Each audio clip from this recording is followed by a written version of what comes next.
Hello friends. അപ്പോൾ രാവിലെ തന്നെ മുറ്റം അടിക്കാമെന്ന് കരുതി. അപ്പോൾ ഒരുപാട് ചവറുകളുണ്ടായിരുന്നു. ഞാൻ ഒരാഴ്ച കൂടുമ്പോഴൊക്കെയാണ് വൃത്തിയാക്കുന്നത്. അപ്പോൾ ഡോക്ടർ പറഞ്ഞു തൂക്കുകയൊക്കെ ചെയ്യണമെന്ന്. അങ്ങനെ പിന്നെ എല്ലാം റെഡിയാക്കി തൂത്ത് വൃത്തിയാക്കി എടുത്തിട്ടുണ്ട്. എന്താ കണ്ടില്ലേ. പിന്നെ കുറച്ച് തുണികളും ഉണ്ടായിരുന്നു. അത് ഞാൻ പയ്യെ ഒന്ന് കല്ലിലൊന്ന് കഴുകിയിട്ടു. കാരണം അത് ഒരുപാടായ പിന്നെ പറ്റത്തില്ല കഴുകാൻ. ഇന്ന് ഇത്തിരി ഒന്ന് മഴ തോന്നി നിൽക്കുകയായിരുന്നു. അങ്ങനെ ഞാൻ തുണികളൊക്കെ പെട്ടെന്നൊന്ന് കഴുകിയിടുമായിരുന്നു. ഇപ്പോൾ വീണ്ടും മഴ ചെറുതായിട്ടൊന്ന് ആരംഭിച്ചിട്ടുണ്ട്. നാളെയൊക്കെ എങ്ങനെയെന്ന് അറിഞ്ഞുകൂടാ. പിന്നെ പിറ്റേന്ന് നല്ല കൊഴിയാള മീൻ കിട്ടി. രാവിലെ തന്നെ മഴ ആരംഭിച്ചിട്ടുണ്ട്. നല്ല മഴയായിരുന്നു. അതിനിടയിൽ ചീര കിട്ടി.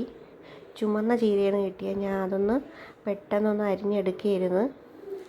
അതും ഒരു സവാളയും കൂടെ ചേർത്ത് അരിഞ്ഞെടുത്താൽ നമ്മുടെ ചീരത്തോരൻ റെഡി ആയിക്കോളും. പിന്നെ ഇതെല്ലാം അരിഞ്ഞ് ഒരു സവാളയും കൂടെ ചേർത്ത് നന്നായിട്ടൊന്ന് അരിഞ്ഞെടുത്തിട്ടുണ്ട്. അതൊന്ന് പാനിൽ ഓയിൽ ഒഴിച്ച് അതങ്ങ് ഇട്ട് കൊടുത്ത് കുറച്ച് ഉപ്പും കൂടെ ഇട്ടാൽ അടച്ചു വെച്ച് വേവിച്ചാൽ അത് അവിടെ നിന്ന് വെന്തോളും. പെട്ടെന്ന് വേവിച്ചെടുക്കാൻ പറ്റും ചീര. പിന്നെ അടച്ചു വെച്ച് വേവിക്കുകയായിരുന്നു. പിന്നെ അതിനുള്ള അരപ്പ് തയ്യാറാക്കാൻ ഞാൻ പോയി തേങ്ങയും ജീരകവും വെളുത്തുള്ളിയും പച്ചമുളകും മഞ്ഞളൊക്കെ ഇട്ട് അരച്ചെടുത്ത് വെച്ചിട്ടുണ്ട്. അപ്പോൾ അതും കൂടെ ഇട്ട് നമ്മുടെ ചീരത്തോരൻ റെഡിയാക്കിയിട്ടുണ്ട്. പിന്നെ ഉള്ള മീനെടുത്ത് ഞാൻ വറുത്തു. കുറച്ച് മീൻമുട്ട ഉണ്ടായിരുന്നു.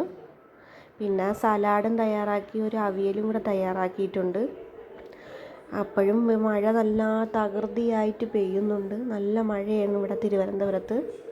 ഇത് നല്ല മഴയായിരുന്നു. ഒന്ന് നിൽക്കും പെയ്യും അങ്ങനെയായിരുന്നു.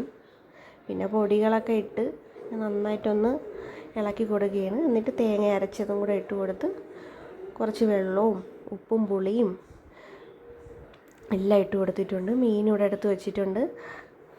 ഞാൻ അതിൻ്റെ കൂടെ കുറച്ച് മുരിങ്ങക്കായും മുളകും തക്കാളിയും കൂടെ ഇട്ട് കൊടുക്കും. മീനിന് നല്ല രുചിയായിരിക്കും. പിന്നെ ഞാൻ കുറച്ച് ഉണക്കമുളകും ഇട്ട് പുളി ഒഴിച്ച് നമ്മുടെ മീൻ കറിയും റെഡി ആയിട്ടുണ്ട്. പിന്നെയുള്ള പാത്രങ്ങളൊക്കെ ഞാൻ കഴുകി വെച്ചിട്ടുണ്ടായിരുന്നു. വീണ്ടും മഴ തന്നെ മഴ. നല്ല മഴയാണ് തിരുവനന്തപുരത്ത്. അപ്പോൾ ഇതൊക്കെയാണ് ഇന്നത്തെ വിശേഷം.